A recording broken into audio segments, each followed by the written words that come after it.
Yeah, there you go.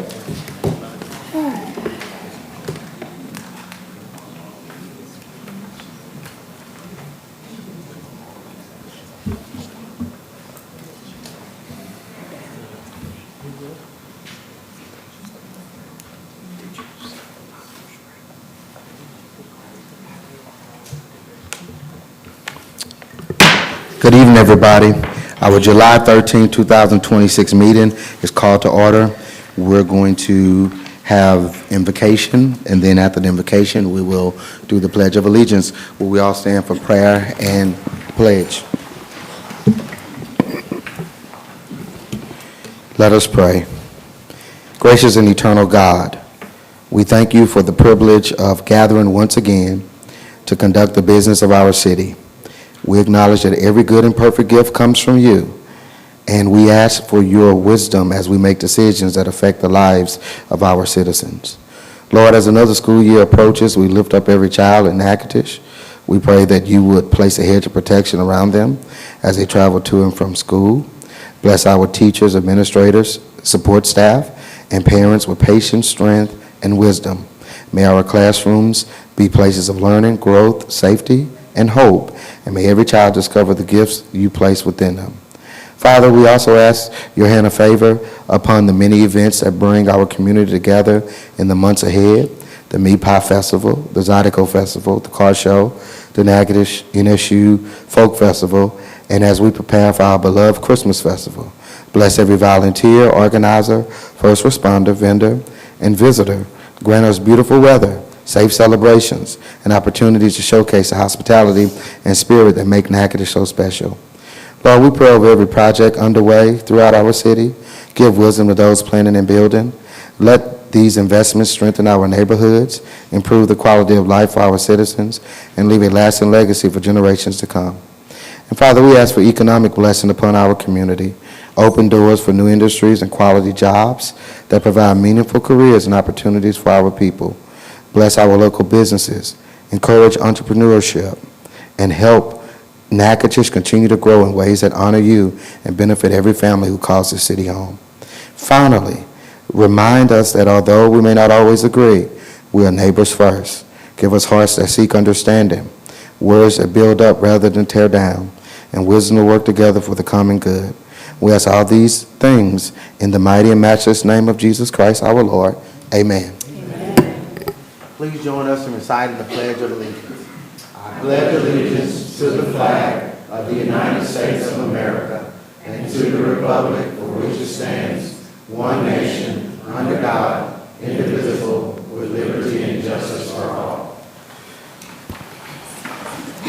All right, thank you for participating in the pledge. Our next item on the agenda is reading and approval of the minutes from our most recent meeting on June 22nd. Mayor, make a motion that we dispense with the reading of the minutes of June 22nd and that they be approved as recorded if no corrections. Second. Motion is made and seconded to dispense with the reading of the minutes and to adopt them as they have been recorded. Any comment about this particular motion? All right, seeing none, Mrs. Stacy, roll call vote. Eli, Yes. Nelson, Yes. Smith Kirkendall, Yes. Harrington, Yes. PT. Yes. All right, that motion carries.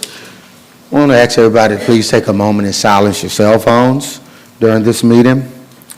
The City Council encourages public participation. Comments are limited to 3 minutes per speaker. However, this time limit may be reduced if there are numerous speakers on a particular item. To ensure efficient proceedings, all persons addressing the City Council shall state their name and shall speak in a civil and courteous manner. Speakers shall address the agenda topic only to which they are speaking on and shall not be repetitive. Members of the audience, please respect the rights of others and do not create noise or other disturbances so as to disrupt or disturb persons who are addressing the City Council members who are speaking, or otherwise impede the orderly conduct of the meeting. And again, we thank you for adhering to those instructions. All right, as we do every month, We want to recognize this month, our employee of the month happens to be our IT manager, Mr. Steve Stinger. All right, Mr. Steve Stinger is here. We appreciate Steve's, many years of service to the city. Very, very hard, very, very good work ethic. One who comes early and stays late. And he's the type that he touches on just about, every department. People call upon him.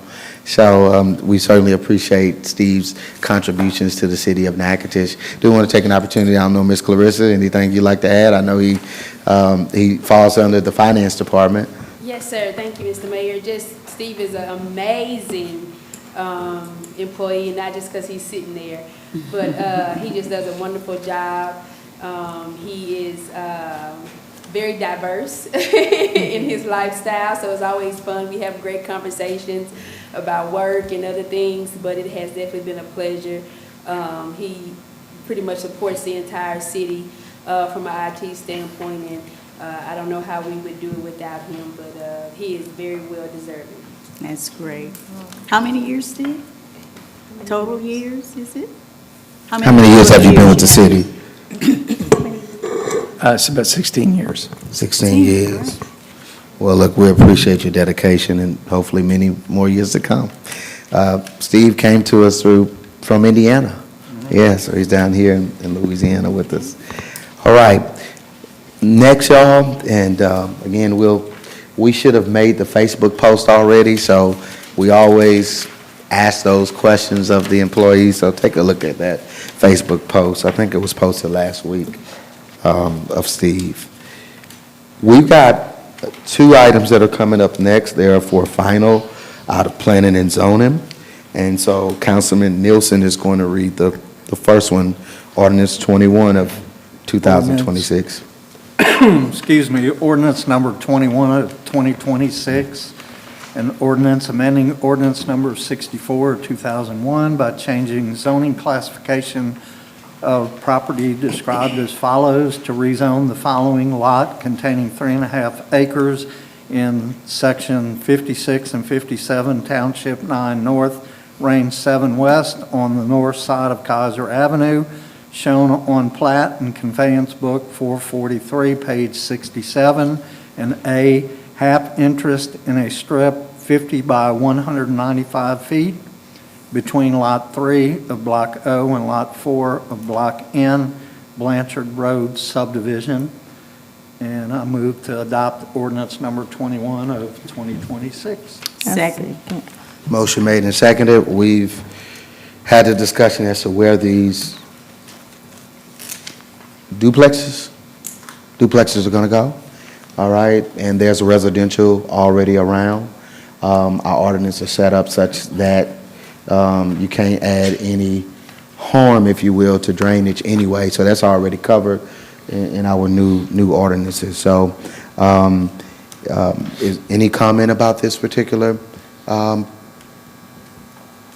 on the agenda? Mr. Wayne?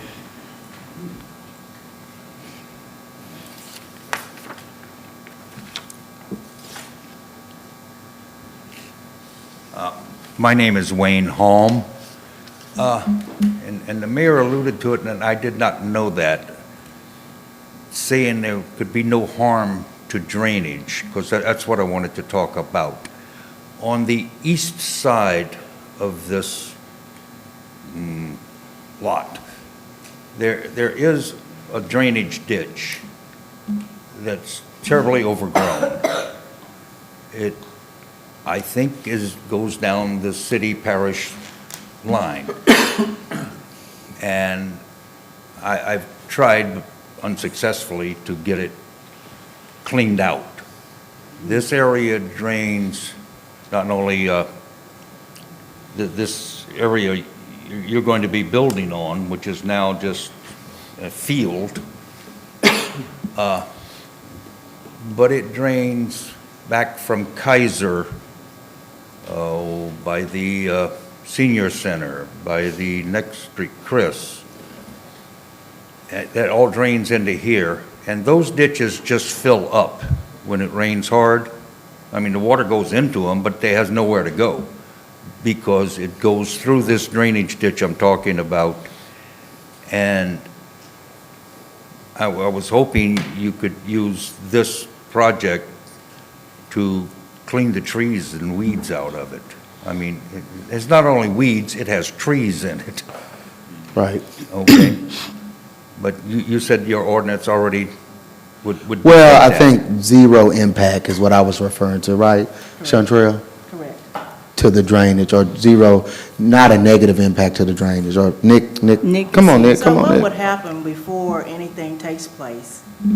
The developer will submit plans to myself and to Nick to review. And then in that review, whatever he submits, if it meets the zero impact zone and Mr. Nick Barrett approves what the calculations are, then they'll be permitted to move forward with the plans.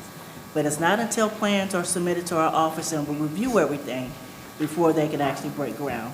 Right now, the only thing that they're asking for is to rezone their property. But everything else will take place in office. So there's still some checks that need to go. Nick, Chantrell spoke, she said what you, okay. Yes, Chantal, I understand that, but this is the last time I would get to speak on this issue. Okay, So, yeah, come on, Nick, have you got something else? Nick Barrett, city engineer. Mr. Holm, I believe that ditch that you're referring to is under the auspices of the Natchitoches Levee and Drainage District. Have y'all spoken with them about that?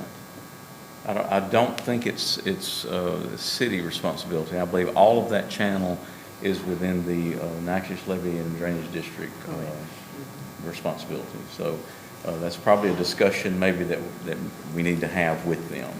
okay. Yes, sir. Also, I was going to ask, since I'm not with the parish any longer, can you advise us of what the status is of the project that was in round one of the Louisiana Watershed Initiative to construct a new drainage channel from really a little bit farther downstream of the channel you're talking about, what we call Bayou Poisson, to bring some of the runoff and directly deposit it into Cane River Lake. I know there were some issues with right-of-way acquisition and that kind of thing. Can you comment on the status? I believe that's what we call the East Natchitoches drainage, is that right? East Natchitoches drainage ditch, Mhm. yes. But all of that is under the levee board.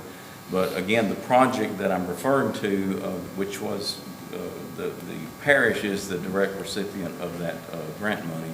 I was just wondering if you had an update you could share about that project. Well, I will share. Unfortunately, it's not solid share. We ran into a problem obtaining the piece of property that we needed, that the big pipes would go underneath. And they're still negotiating that, as far as I know. And I do worry that they'll negotiate until the grant money goes away. So, but There's no doubt, though, that would improve all the drainage in Yes. Natchitoches if that project were able to move forward. it would get the water out of there much faster, yes. Okay. Well, Good thank point, you. Nick. But to reiterate what Chantrell said, our ordinance requires post-development peak runoff not exceed pre-development peak runoff. So those are the drainage calculations she referred to. So whatever is done with this property, as she said, the plans will be submitted to her, to myself, calculations, a drainage study, all of that will be done so that we ensure that there is no additional runoff from the development. Okay, thank you, thank you. Thank you, Mr. Mayor, thank you. Thank you, sir, we appreciate it. Any other comments or questions here? All right, seeing none, Mrs. Stacy, roll call vote. Eli, Yes. Nelson. Yes. Smith Kirkendall. Yes. Harrington. Yes. Peachy. Yes. All right, that motion carries. All right, we've got that second, this is second of two planning and zoning items that are up for final, and this one is read by Councilwoman Washington Eli. Thank you, Mayor. Ordinance number 22 of 2026, an ordinance amending the ordinance number 64 of 2001 by changing the zone classification properly described as follow, and the property is 4300 University Parkway, and it was recommended by a meeting on June the 9th of 2026. And I approve to adopt ordinance number 22 of 2026. Second. Motion made and seconded. This is about Hampton Inn adding a bar? Is that right? Right, just So giving add- them the ability to sell alcohol on premise. Ability to sell alcohol, have a bar, pretty normal and standard, what you see in hotels. You know, Complimentary. Complimentary. that's what they're saying? Imagine. Oh, It's like breakfast. Okay. That'd be nice. hey, that's not a good business decision, I don't think, but. They'll go out of uh, business quick. Yeah. But, yeah, so again, I think this is pretty normal. Any comments, anything about this one from anybody? All right. Seeing none, Mrs. Stacy, roll call vote. Eli. Yes. Nelson. Yes. Smith Kirkendall. Yes. Harrington. Yes. KT. Yes. All right, that motion carries. We've got two ordinances outside of planning and zoning that are up for final. The first one is read by Councilman Harrington. This is ordinance 23 of 2026, ordinance authorizing the mayor of the city of Natchitoches, Louisiana to enter into a memorandum of understanding with the Natchitoches Economic Development Alliance, which said memorandum provides for services to be provided by the Natchitoches Economic Development Alliance, providing for a one-year term, providing for advertising, further providing for severability, and further providing for repealer and effective date of ordinance. I move to adopt ordinance 23 of 2026. Second. All right, motion made and seconded to adopt this. I mean, Nita, although the name changed a few years ago, the first iteration was Natchitoches Community Alliance. Changed to a more fitting name, I think, Natchitoches Economic Development Alliance. So we've been having an agreement. I think we bumped the dollar amount up a few years ago. We do have them at the 1 year, the 1 year term. I think, Laura, you want to say anything? You got anybody else? Or what, which one? I didn't know if you wanted to, or you just want us to go ahead and put it up.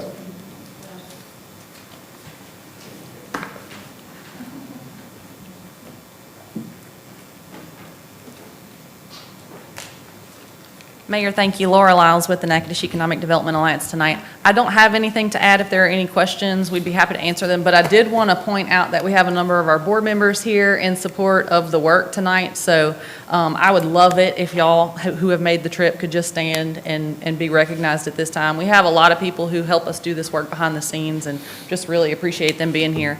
And Tom Matushka is our chair of the board, and so he's here to help me answer any questions if y'all have any. Thank you. I do. I would like to say thank you for sending over that information. I greatly appreciate it. The only thing that, thank you to the board also too for being here tonight.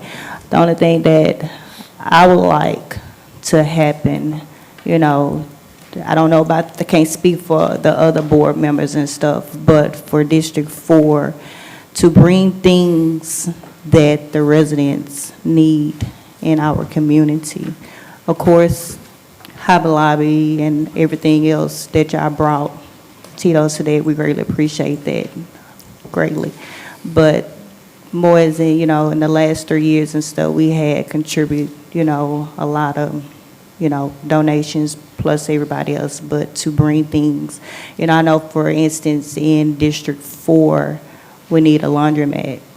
There's certain things and stuff that can stop shopping carts, from going across the bridge. I know we getting a new bridge, but those are important things that we do need inside my community. And also, too, I would like to, say that the budget, is, pretty, reasonable. And hopefully that we can, try to work those kinks out, what needs to be done. I know we said that we getting a plant coming in and stuff, and I'm not sure, I heard, whatever. I'm not sure, if it's falsified information or what. We'll see whenever it's, it's here.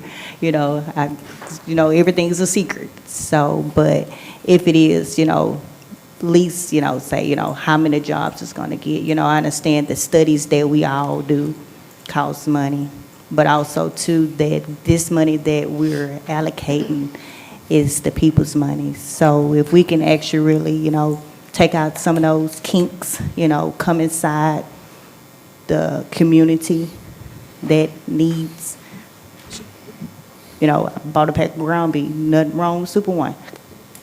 It's high, meat is high everywhere, but let's try to focus on inside the community.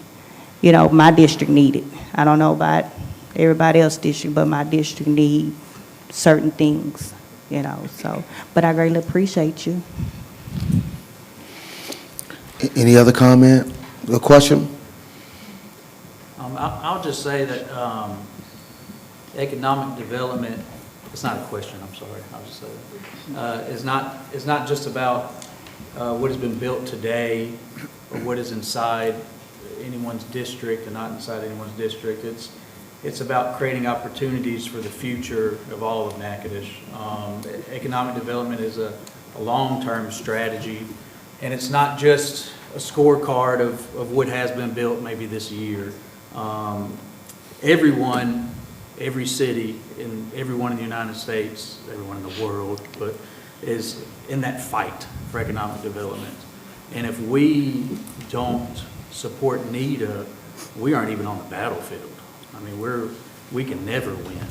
And so I want to thank y'all and all the board members here and everyone who's in that fight, because I know it's a fight. And we're rooting for y'all for the survival of our whole area. So no pressure. Yeah, Tom Matush with Natchitoches Regional. I really appreciate those comments. This is really kind of a long-term game. It's a team sport, and we're in competition, right? We're in competition with all the other communities around us. And it's really about creating, opportunities for thriving and growth in the future. But it involves building our workforce. It involves bringing in new jobs. It involves really investing in the businesses and the industries that are here and retaining them and helping them to thrive, but also to grow. And it's really the heartbeat of a community is economic development. And it's the source of the tax base for what you all want to do in terms of developing infrastructure in this community. And so we have to compete, and that's why all of these members of our board joined NEDA to do that. Our organizations contribute money. There are well over 20 different organizations in the community that contribute their time and their people and their money towards this endeavor, knowing that we need customers and you need taxpayers, and we need opportunities for our people. We don't want to continue to have our people leaving town, moving away, looking for opportunity. We want it to be here, right? And so we're all in and committed to that, and we appreciate your commitment and support in that as well. So we see it as a team sport, and we thank you. I want to say this. First, I want to thank you all for what you do and the board members for being here and for what all you do. I know this ordinance is for a one-year contract, and I know it takes a while to get anything done. I can't speak for anybody else, but I would hope we could extend the time, maybe 2 or 3 year contract in order to get some things done, because you are doing a great job. A lot of people may not know it or recognize what you have done or know what your what your role is in what you do. But I just want to thank you for what you've done, the development that you have brought in. And like you said, it is about bringing in jobs, retaining jobs, and making people stay in Natchitoches, not move away because they have no way of making an income. There's no businesses here. And y'all have been great in doing that. Although we've lost a business, but you are trying to get other businesses in here. And it takes collaboration, and it takes working with other people in other areas and let them know what Natchitoches has to offer. And so I just want to encourage you to keep on doing what you're doing, and I would hope we could maybe extend it, but we We only saying for 1 year right now, so hopefully something will be done that they can see with a washaterial in 1 year. Thank you. Oh, let me elaborate on that because, yes, they do. And to get with Councilwoman Lodge and stuff, a watching tier is very important. I don't know if District 1, 2, 3 sees it, where we have shopping carts where people trying to go over to a one washing tier that's on the east side, but I feel like my district need it. So I don't, everybody else might have a washing machine. I don't know. But I know majority of my district that I represent don't. So thank you. Thank you. Any other comments, y'all? I'd just like to thank everyone in the room that came, that serves on the board. It's a great cross-section of Natchitoches, and I've watched economic development in my tenure, and right now I think this group has put together a team that actually can accomplish things in a big way. And I look for a big hit at some point, and you just got to keep fighting, keep pushing. The stars, so to speak, have to align, and I think we've got a better situation at the state level than we've had in the past, and we have a better situation nationally. So that being said, locally, I think you guys have come together as a group and looking out at the board, it's impactful. So good luck, keep pushing, and I agree with Councilwoman at large that maybe next year we'll look at a 3-year, depending on what kind of hits we get. So thank you again. May I just say, I think it's important that we have somebody like working on behalf of the residents here, like you mentioned about job retention. And I might be a little biased, but I call it the big three. You got Roy Martin, you got Alliance, and also Pilgrims. And I know that you guys, y'all work hard to try to keep, whatever we need to do, whether it be a tax incentive to make sure that we keep them here so that we can continue to grow the city. But I appreciate you for your work, and I see us just going up and up. We'll continue. All right. Okay. Any other comments? All right, Mr. Stacy, roll call vote. Eli, No. Nelson, Yes. Smith Kirkendall, Yes. Harrington, Yes. P.T. Yes. All right, that motion carries. Our second of two ordinances that are up for final is read by Councilman P.T. Thank you, Mayor. Ordinance number 024 of 2026, an ordinance to amend and reenact Section 30, 18B, which is located in Article 4 of Section 30 of the Code of Ordinances of the City of Natchitoches, entitled Utilities. Said amendment being made to implement a change for electrical service rates, providing for advertising, further providing for severability, and further providing for a repealer. I so move to adopt ordinance number 024. Second. All right, motion made and seconded. As we said a little bit, I guess now, 3 weeks ago, really, that this is a pro-resident customer piece, as the ordinance was being drafted back in 2023 to include CPI, Consumer Price Index. This is what every business does, just to kind of keep up with inflation. Some would interpret it to be how it was written, to tie us down to the CPI, that we have to do it at the CPI. And this language now just gives flexibility that if CPI happens to be, let's say, 15%, well, we know our residents can't bear 15% of a CPI charge, so then we would come at a level lower than that. So again, this is pro-resident. This is good for the resident. And it gives us that flexibility to not, because it has that shall, some people look at it and say shall, and then make it seem like it shall be to the level of the CPI. So I know we've discussed this, but there may be some more questions or comments.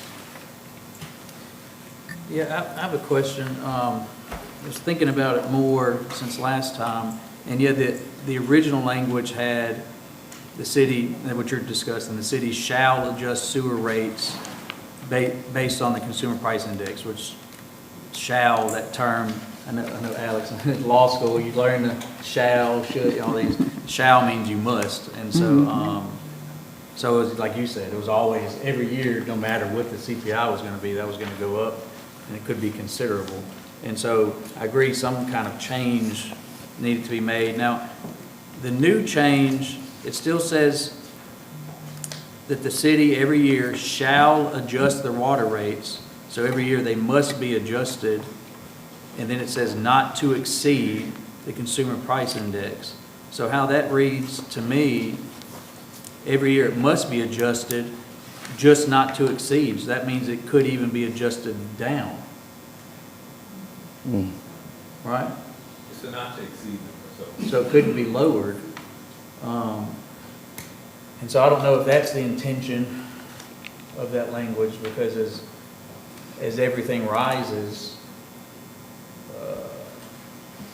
There may be a case, I think we kind of talked about this when we were 3 years ago.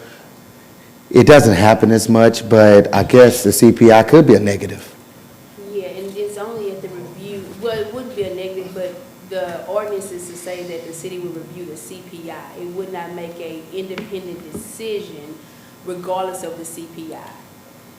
So I don't know if we want to, and I'm not a lawyer, but I'm just speaking on the intent, is that we would not exceed it, and we don't have to go to the max of the CPI. We will make a decision based on financial need at the time. But I don't know, do we want to add verbiage to say we cannot reduce it? do you see what I'm saying? It has to not to exceed, but then, It shall be adjusted, meaning it's gonna have to be adjusted every year. Yeah, the word shall did not go away. And I think the intent is for that word to go away in a sense, or explain that it does not have to be adjusted. We just have the option to adjust.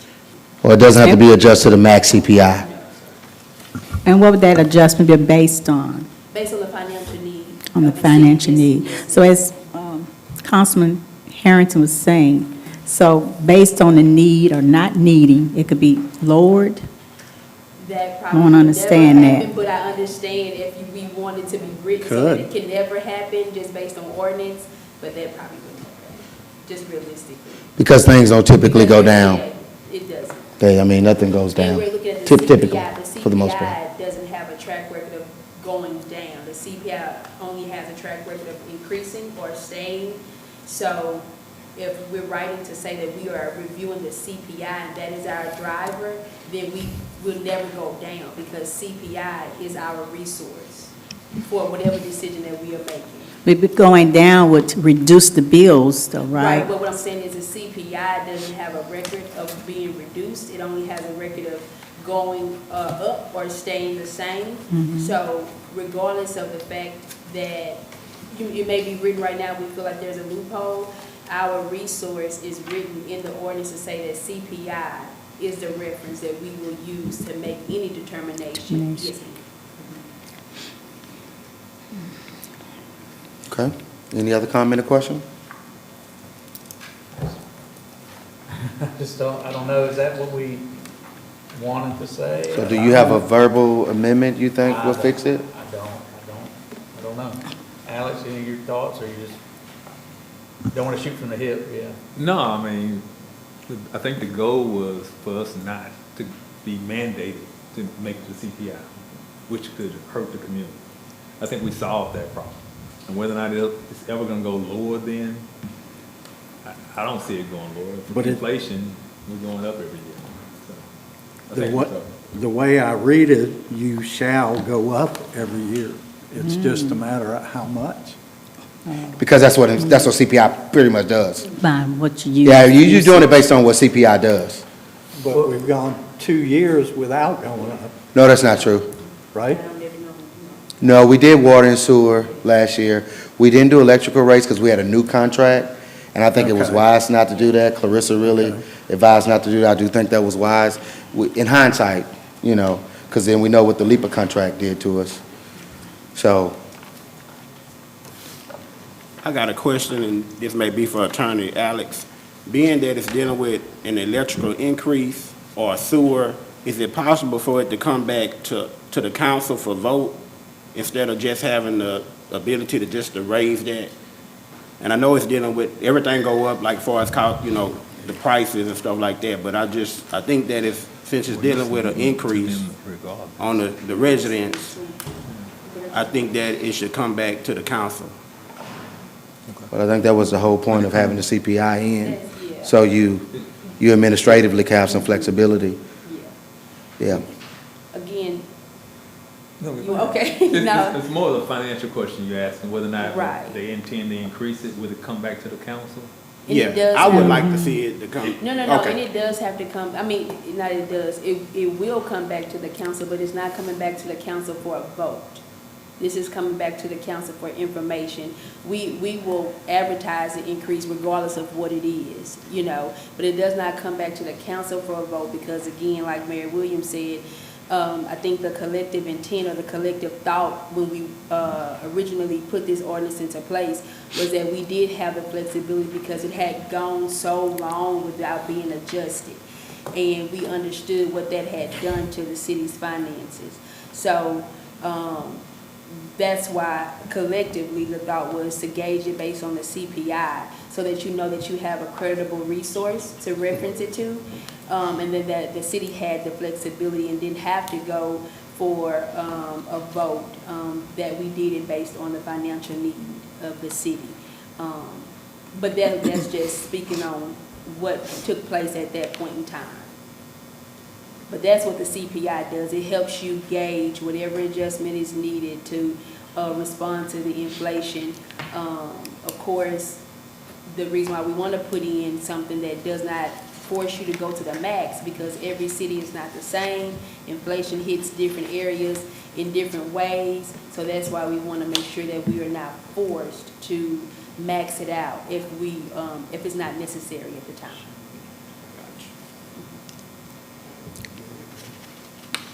Any other comment? Question? So you got something? I was trying to add language to make it more clear, but I am shooting from the hip, so that's never good. Something to the effect of shall adjust the water rates on May 1st of each calendar year to a variable up to, but not to exceed, the change of the consumer price index. So it gives you that range. I see what you're saying. You're saying each year you may can go 1% or something. I understand what you're saying. I kind of get what you're saying now. Yeah. But still not over the maximum amount. But But still increasing, or, yeah. Depends on what the need Depends. is. But Yeah, you'll on still the be at What that, if there isn't a need? Need, then you don't, I mean, that's kind of the problem I have with it, is that it's so automatic. regardless from what we phrased it back to, is at that snap point saying that we're not going to raise it. So if we vote no, that means that it's going to raise anyway, To the max. to the max. So basically what it's saying that they're not going to raise it like that, they're going to look at it before it raises. So he's saying that we all will know, so we'll be coming in two for two, you might come in one, you might come in to know the exact point of where it's going to be raised. But at this point, vote no, you still going to raise it. Vote yes, it's going to basically saying, no, we're not going to raise it No, it's still, if you to the max. And if I can, let me add that rates increases, that's a legislative function. So it's the council that controls it. It's not if they raise it, Yeah, that's what I'm saying. it's y'all control.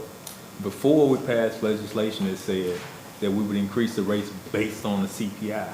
So you was basing it on if life expectancy went up, the prices went up, you're gonna follow that. At this point, we're saying, the council saying, We don't want that. That's too high. We want it based on some number, but let's use that CPI as a point of reference.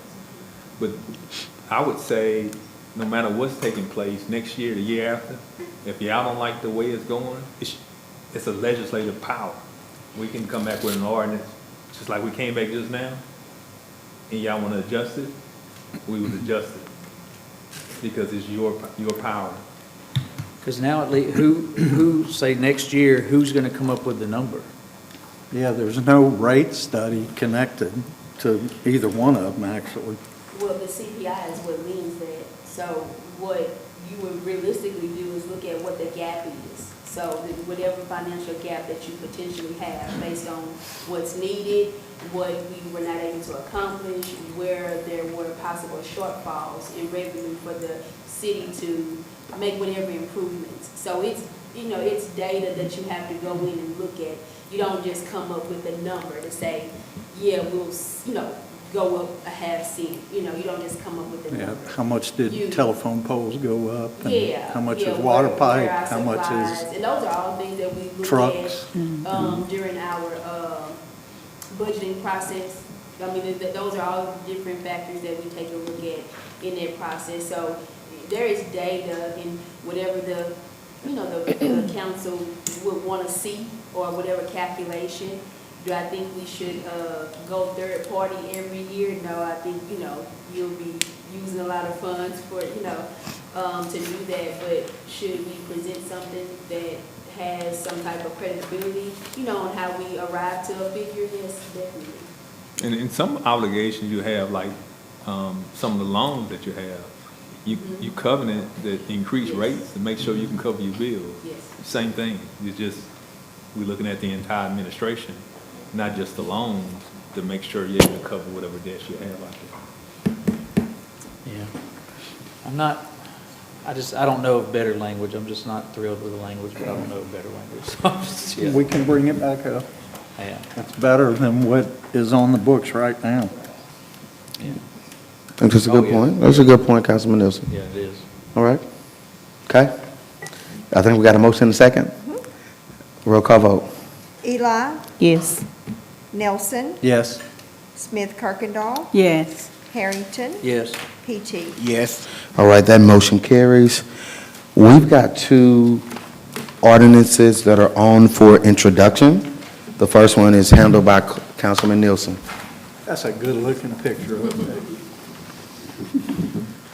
Ordinance number 25 of 2026, an ordinance of the City of Natchitoches, Louisiana, amending the base hourly rate of compensation for police officers and otherwise providing with respect thereto, whereas the City of Natchitoches employs police officers who serve and protect the citizens, and property of the city, and whereas the mayor and city council recognize the important role that police officers play in maintaining public safety and the general welfare of the community, and whereas the mayor and city council have determined that it is in the best interest of the city to adjust the base hourly rate of compensation for police officers to attract and retain qualified personnel, and whereas the mayor and city council find that increasing the base hourly rate from $16 per hour to $18 per hour for police officers is necessary and appropriate, and whereas the mayor and city council have determined that this increase shall apply to all sworn police officers but shall not apply to police dispatchers or records personnel. Now therefore be it ordained by the mayor and city council of the City of Natchitoches in legal session convened that this ordinance is adopted pursuant to the authority granted to the City of Natchitoches under the Constitution and laws of the state of Louisiana, including Louisiana Revised Statute Title 33 and the Home Rule Charter of the City of Natchitoches.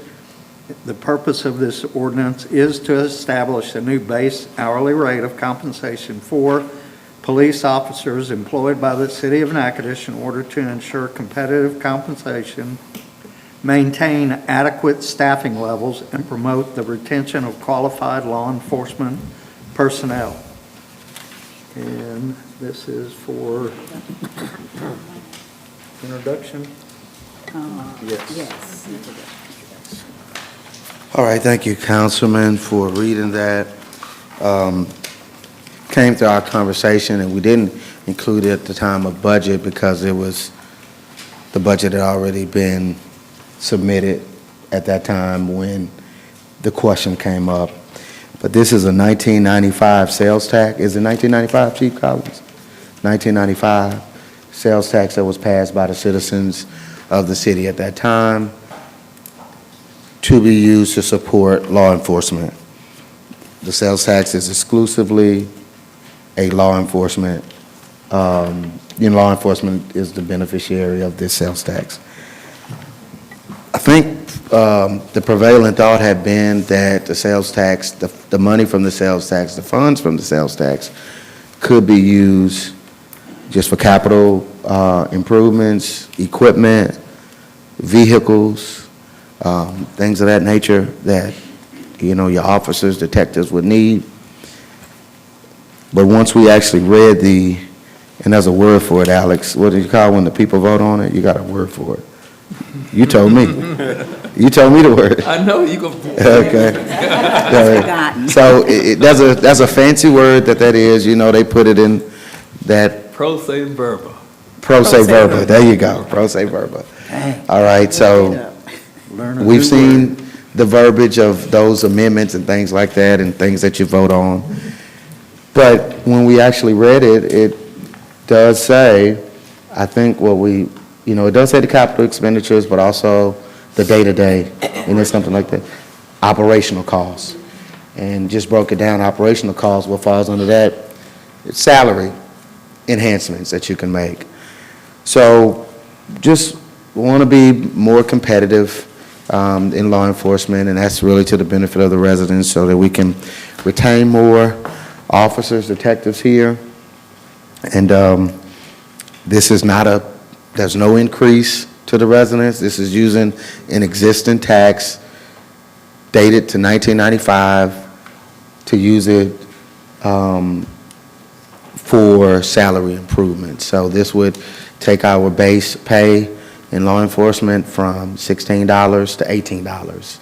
And how it works in civil service, you have to increase it on up. So it's a pretty good hit, but again, so that we make sure that when the residents call, we have officers to respond to their call. So this is why we're doing it. Again, it's an existing tax that we have so that we could be more competitive and retain more of our law enforcement employees. Well deserved. Okay. Any comments or questions? That's really basically what this really is. It's just for introduction, so if there happen to be some questions that come before the meeting on the 27th, please reach out. Chief, is there anything you wanted to add to that? Anything else? I'll just point out just a few things of fact on record. Since December 29th, we lost 8 post-certified officers, 2 being corporals, 2 with 5 being lost to one local agency, another one being lost to a local agency, and 1 just deciding law enforcement wasn't for them. We had 2 individuals that signed up. 1 went to the academy, 1 was getting ready to go to academy. 1 made it through the academy, but unfortunately was not post-certified, so therefore we cannot use that individual as a sworn law enforcement officer. The other person decided that they didn't feel they could go in people's houses and law enforcement wasn't cut out for them. On average, our salary is roughly about $5,600 below any agency comparable in size and providing the services that we provide. That makes it difficult to attract candidates, especially when we have candidates that they're unable to go to other agencies. They come to our department. Our wonderful staff gets them trained up, and through their drive and conviction, they learn a lot of things, and then agencies steal them from us, basically. I will use that word, steal. It's unfortunate. You can't be upset with the officers because they do start out with the desire to provide services and to help protect and serve the community. But they have lives, they have families, and they put their lives on the line. Just tonight, right before this meeting, we had an individual who lost his life down in Alexandria protecting and serving. And he served on a unit that I once served on for several years. And so we know that. We take that risk. And all we're asking is that you consider increasing that base pay so that we can be more competitive, especially it will motivate some officers who have been here in the trenches and realizing that, hey, we're nowhere near the agencies, just right across the street. And this gives us the opportunity to make sure that we are competitive. We possibly can retain the ones that we do have coming. I would like to say, out of losing those 8 post-certified officers and the 2 non-certified officers, we replaced 7 of those officers, but they're getting ready to go to the academy. And that's something that's a detriment to the citizens of Natchitoches because they have to go and get trained and get certified. So I just appreciate any consideration regarding this matter. We do need to get us where we need to be so that we can keep our individuals there and also participating in all the festivals we have. So thank you. Well, look, I was going to say something about that. I mean, we can't create a perfect situation. This is one of our challenges. If we can knock this off, make us be more competitive. I'm not going to say we just have to do it this one time forever and that's it. But certainly another challenge is great, being in Natchitoches, but the work that they have to do with all the festivals and everything that go on, which we love, but on the backside of it, it does kind of work your local law enforcement a lot. So we're trying to think of ways to address that and deal with that, but I think this is certainly one step that we can make to allow us to keep more of our people. All right? So again, certainly send us any questions or things like that. All right, another piece that's up for introduction is actually read by Councilwoman at Large Smith Kirkendall.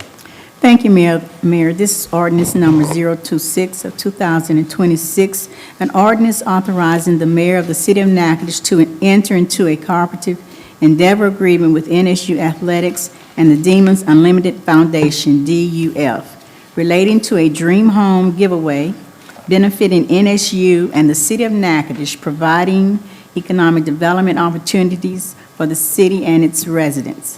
Whereas the city of Natchitoches is specifically authorized under Section 106 of the Charter to provide for the general welfare, safety, health, peace, and good order of the city.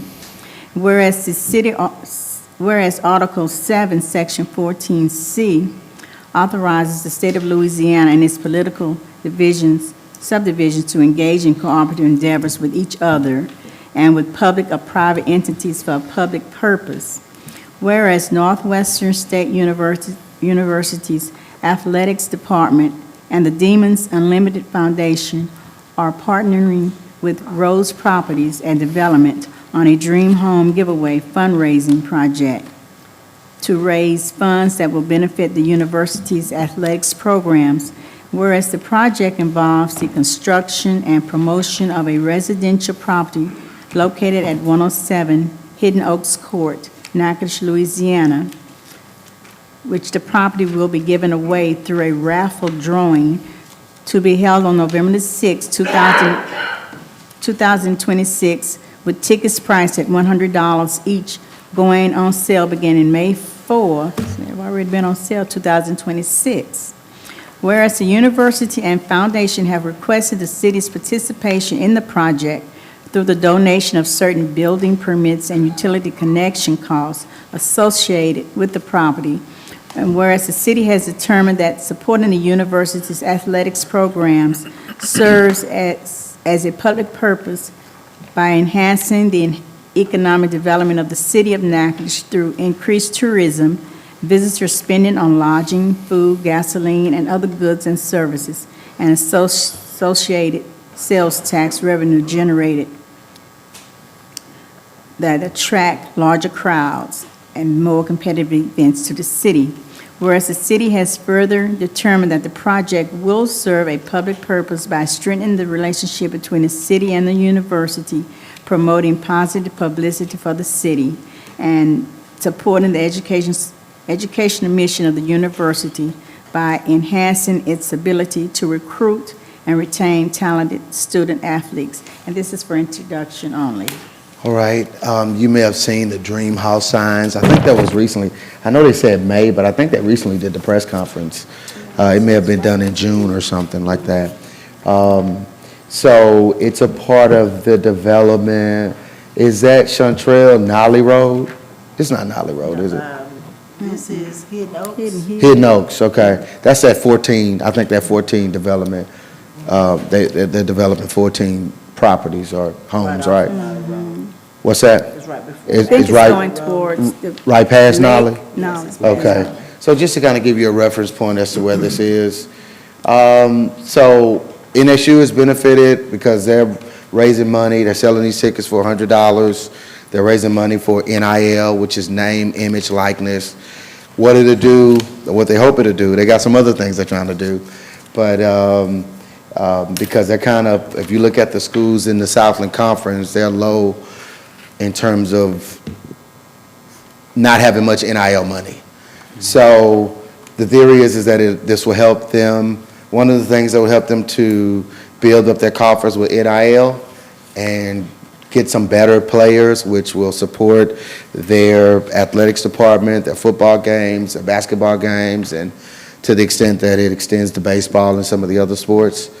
And, you know, the benefit to us will be, you know, if you have a strong sports with your university, then, you know, that drives more people here to watch those games, more people coming back who graduated from Northwestern State University to, you know, come to those sporting events that we talked about. So we're looking to get a CEA with the university on this.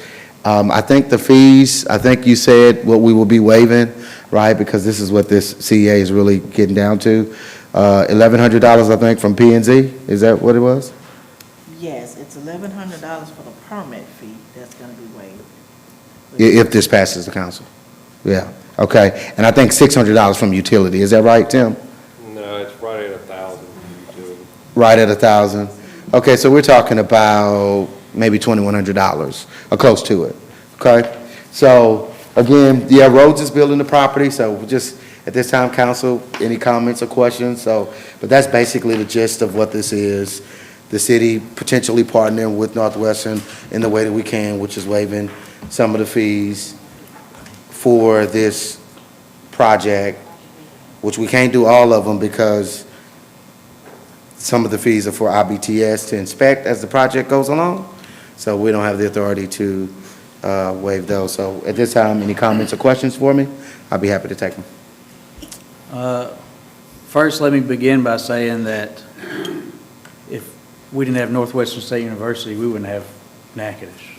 We wouldn't have what we have here. So we need to do what we can to support Northwestern State University, the Northwestern State. The Northwestern State, that's right. As you like to say. But I think we're limited in things we can do with our public funds. And the amount doesn't matter, even if you're wanting to donate $1 of public funds.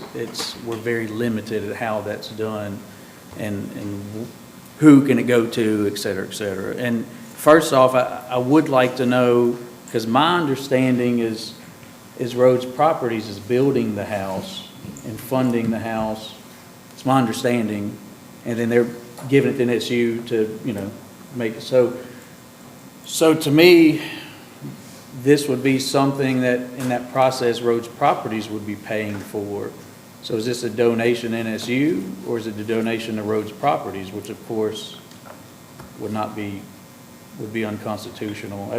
I don't know that, who's it really donating it to, is what I'm saying. Who's paying, who would be paying for that?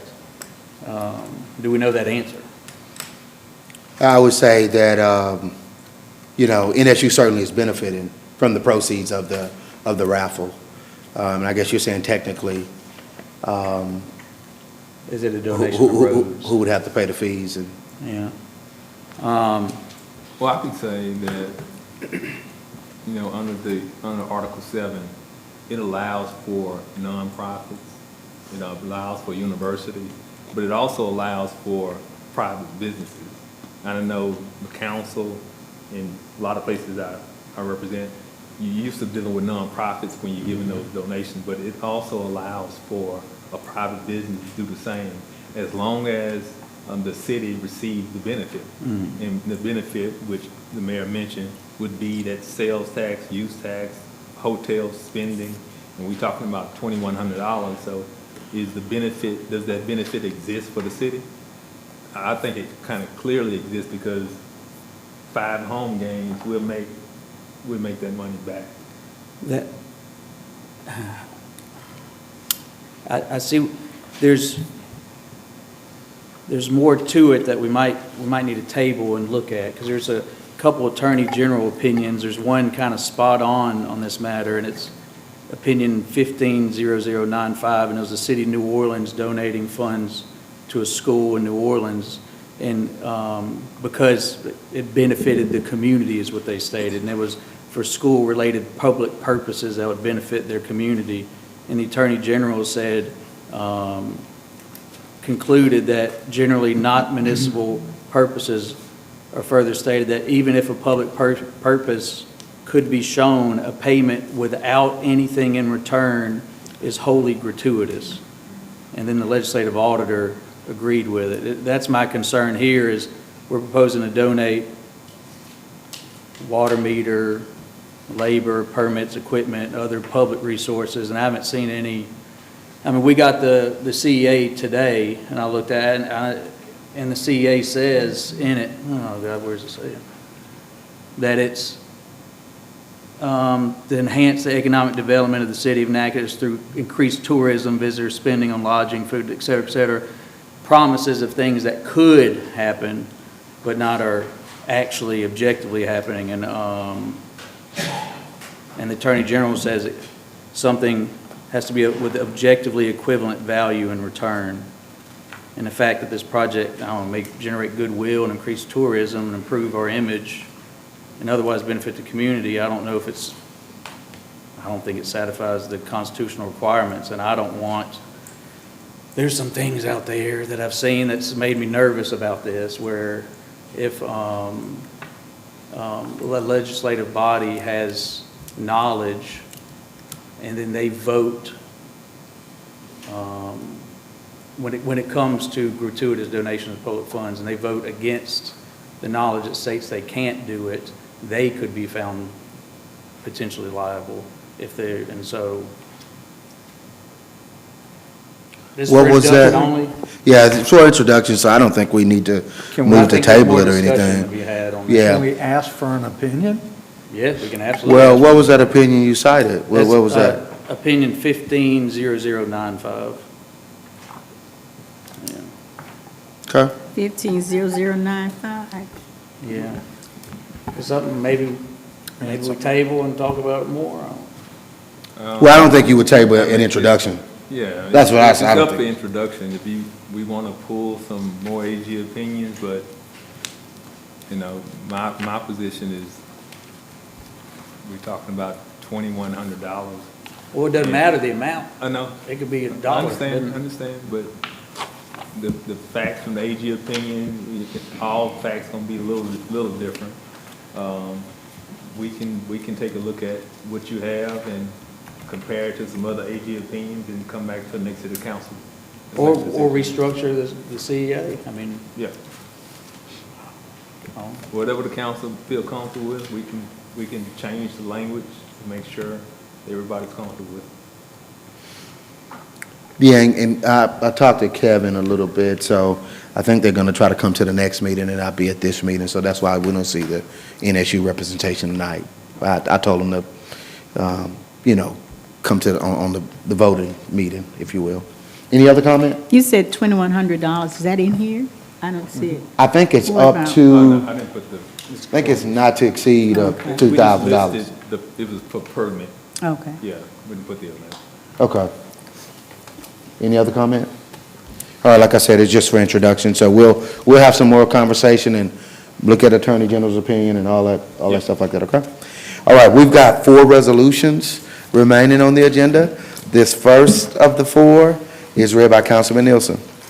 Resolution number 47 of 2026, a resolution authorizing the mayor to execute change order number 2 to the contract between the City of Natchitoches and Pat Williams Construction, LLC, for the new fire station number 3 on University Parkway, Natchitoches, Louisiana, bid number 0678, whereas the City of Natchitoches awarded the bid to Pat Williams Construction on January 12, 2026, by ordinance number 43 of 2026 in the amount of $3,253,000 for the new fire station number 3, University Parkway, Natchitoches, Louisiana, and whereas contract amount was increased to $3,304,143.86 by previously approved change order number 1, and whereas on June 30, 2026, Stantec Architect issued change order number 2, fully described in attachment A,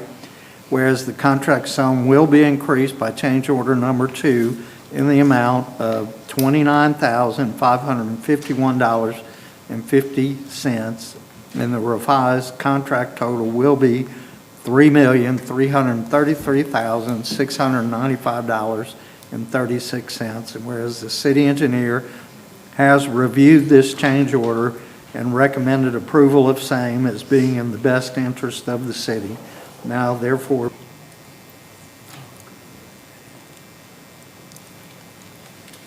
Nick, while you're waiting for that, when did this project go into, was it May? I'm trying to think when we broke ground. Was it May? I don't And this is the remember, third Chief, change when. It was order? in June, wasn't it, when it started? June? The completion date's in June and July, June or July of next year. Yes.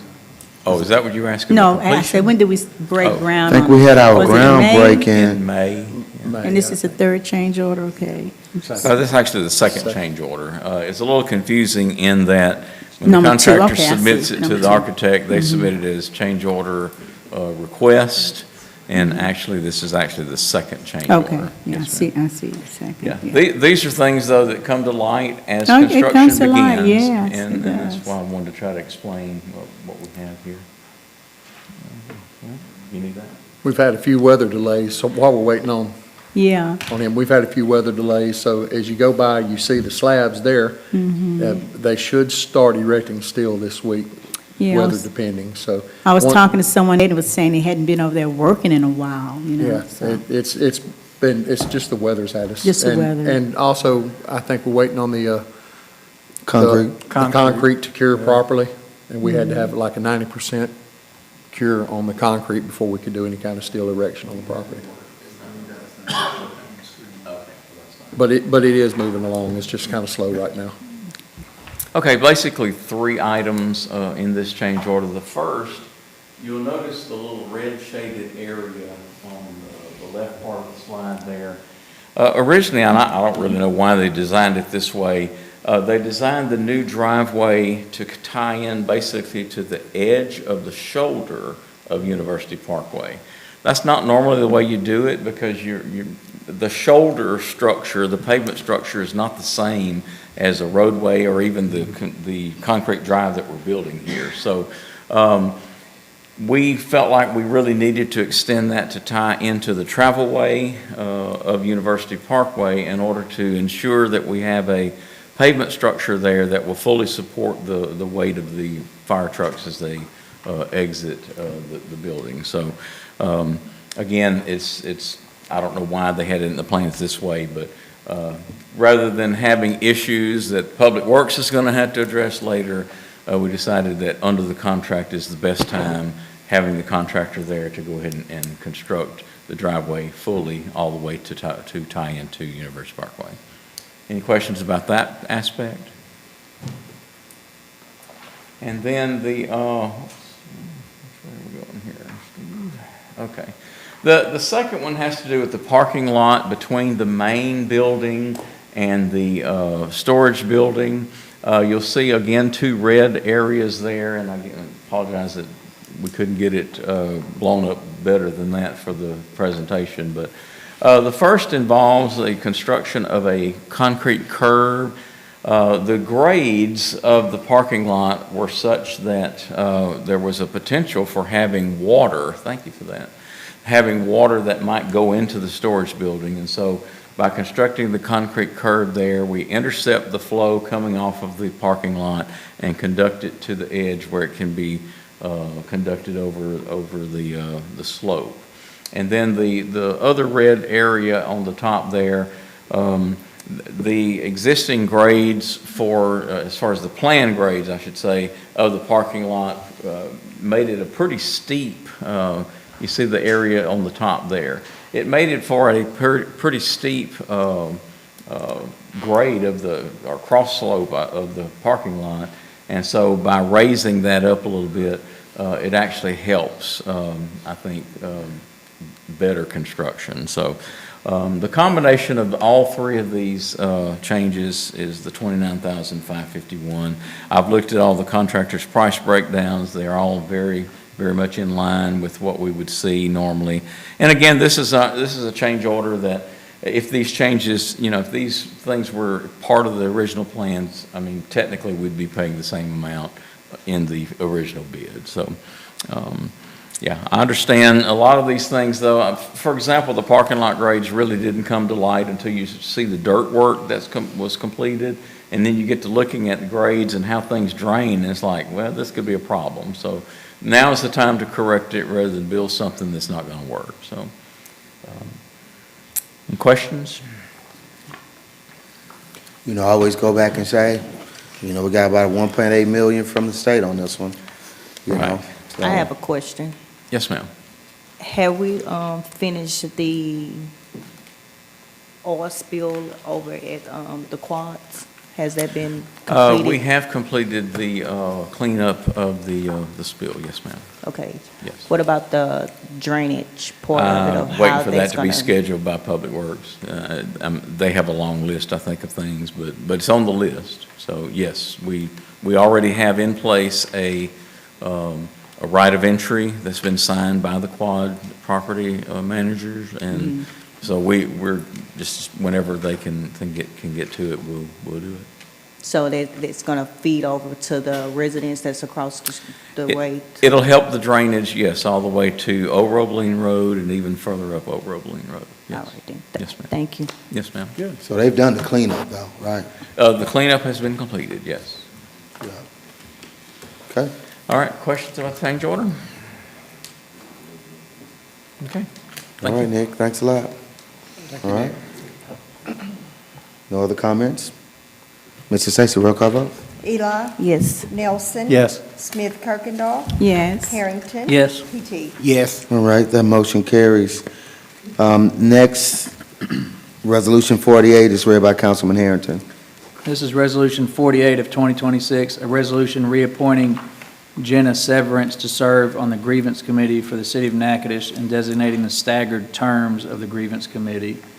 And whereas the City Council determined it is in the best interest of the City of Natchitoches to maintain a staggered schedule as follows. This is Gina Severance, 1-year term expiring July 2026, reappointment 5 years to expire July 2031. Donna Williams, 2 years, expires July 2027. Charles Hall, 3 years, expires July 2028. John Dunn, 4 years, expires July 2029. Joe Hamilton, 5 years, expires July 2030. I move to adopt Resolution 48 of 2026. Second. Motion made and seconded.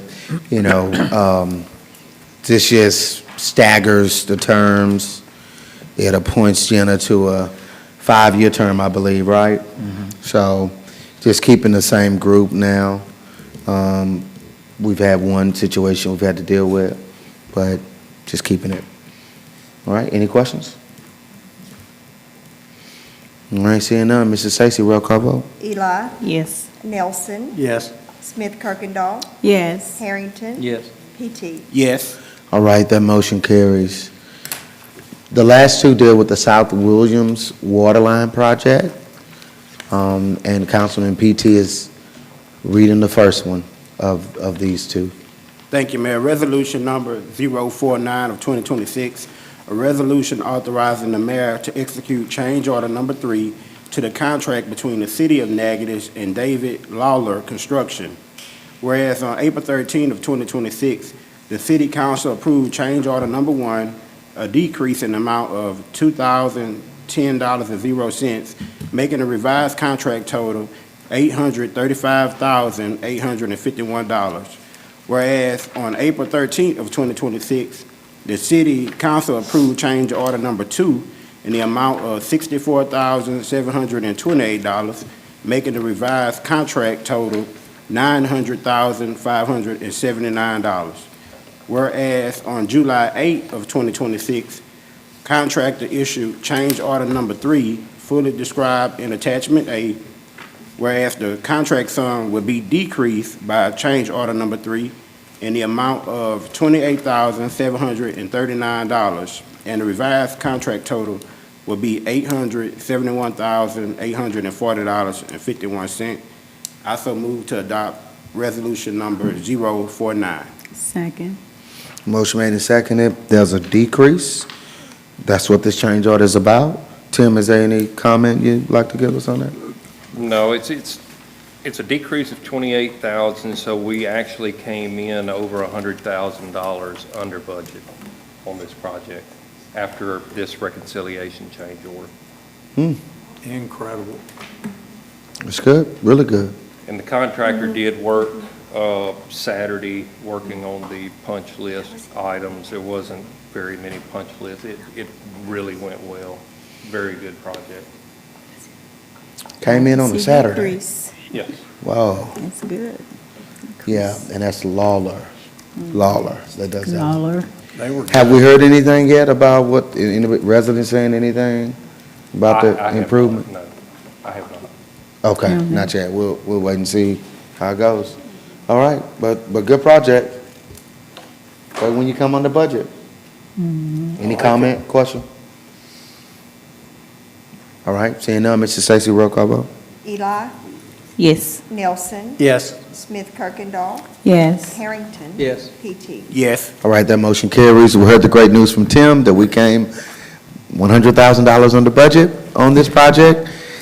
Substantial completion is what we do, and it's tied to the South Williams Waterline project. It's what we do at the end of a project, that it's been complete, it's done. All right, and this is read by Councilwoman Washington Eli. Thank you, Mayor. Resolution number 50, 2026, a resolution authorizing the mayor to execute a certification of substantial completion for the contract between the city and David Lauder Construction LLC for the South Williams Waterline Project, bid number 075. And whereas the work has been completed, and I move to adopt resolution number 50 of 2026. Second. All right, motion made and seconded. The project is done. All right. Anything, Tim, there? No, we actually now start the warranty period. The warranty period after substantial completion should be about a year. So anything that comes up between now and a year, they come in and fix it for free. Okay. All right. Any comments or questions about this particular item on the agenda? Seeing none, Mrs. Stacy, roll call vote. Eli, Yes. Nelson. Yes. Smith Kirkendall, Yes. Harrington. Yes. PT. Yes. All right, that motion carries. Our next meeting is in 2 weeks on the 27th of July. Download the Go Natchitoches app, download Regroup. We do send messages out through Regroup. All right, we have a few announcements we want to share with everybody. I will say that starting with Juneteenth, and then even Sports Hall of Fame, and then America 250, we had a lot going on. Mixed into that, Farmers Market, still got a couple more Saturdays of Farmers Market, but I mean, Juneteenth was well attended. You didn't get the crowd for Sports Hall of Fame on the riverbank, but the induction ceremony was full. Things like the luncheon, where I happened to be on my cell phone looking at Wikipedia about the people, all right? But the luncheon was full, and so just really really, really good there. And then America 250 went, beyond, because people go out of town and things like that, but there were a lot of people who came to Natchitoches on that night, so I think that was really good. So we get to take somewhat of a little breather as we get ready for the fall events. We have now open swim going on from 1 to 4:30 at the city pool. Starts today, like today, Blake? Oh, it's going now. It's going now, okay. All right, so that's Monday through Thursday. Sport and Agility Nutrition Camp, and look, there are things going on. You just kind of got to, know about them. We do a really good event. We just need more people to come. We call it our Summer Splash event we do in May, but it tells people what's going on. But this is ages 8 through 17. It's at the formerly HP building, and they only have room for 30 participants, all right? Go Baby and Me, this is a pop-up baby shower and resource fair. This is Louisiana Healthcare, so it looks like you're invited to join us for light refreshments on July 14th, which is tomorrow from 9 a.m. to 11 a.m. at the Natchitoches Bossier Parish Community College pop-up, and it's going to be at, the Bossier campus here. So again, that's tomorrow from 9 a.m. to 11 a.m. We've announced this once before, the Natchitoches Parish Library. One of the cool offerings, meaningful offerings of our Natchitoches Parish Library, but legal help simplified, learn about a legal issue, find the self-help. So again, I think they're walking people through legal issues they may have, and it says this has been funded by a grant from Louisiana Bar Association. So again, another way that our library does something great for our community, and that's from on July 21st from 11 to 1 p.m. So Christmas in July, countdown to 100 years of Christmas Festival. Man, so the countdown starts now. Next Friday, on the 24th, there's going to be a centennial celebration of the Natchitoches Christmas Festival with a Christmas in July celebration throughout the historic district. So come enjoy holiday cheer a little early as local shops and restaurants bring out their Christmas spirit with festive decor, special deals, holiday-inspired food and drinks, and more. So I think also, Ms. Sandra, there is a press conference this same day, right? Is that correct? That is correct. Oh, Rebecca. I'm sorry, Rebecca. All right. So, Rebecca, yeah, what time is it, the press conference? 10 a.m. It's at 10 a.m. and at the Sports Hall of Fame, on that Friday, Cane River National Heritage Area. You all are doing Christmas through the decades. We are. We developed an exhibit for the kind of celebration we're opening it next Friday. So there's a press conference next Friday, but they're also opening the exhibit. So again, we're going ahead and we're kicking off 100 now, okay? So I'm really excited. Had a great meeting with Mrs. Dickens on today about some of the things that's coming. I think you all are going to be excited about it as well. So be on the lookout for more announcements. The Mary Bird Perkins Cancer Center open house and informational session taking place on July 28th from 3 p.m. to 4 p.m. 4278 University Parkway, and this is presented by the Natchitoches Area Chamber of Commerce. It just tells you a little bit about Mary Bird Perkins is excited to be a part of the Natchitoches community. Open house tour of the center about their oncology services and cancer care available to the local patients. So I think over the years we've really taken some important steps in improving cancer treatment here in Natchitoches. So I mean, people used to just, oh, you got to go to Houston, but I think that's not necessarily the case anymore. So great job by our partners there in RMC and other healthcare folks. All right, I think there may be one more. Okay, what about that folk life? What you wanna?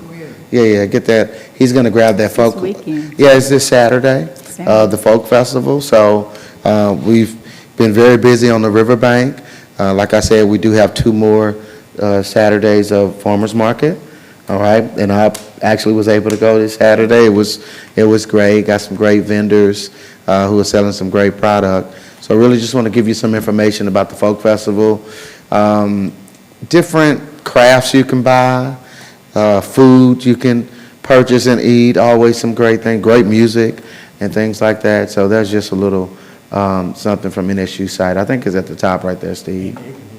Oh, yeah, they always say that in the air conditioning. Yeah, so not in the heat. So just give us just a couple more minutes of your time. Yeah, there it is right there, Steve.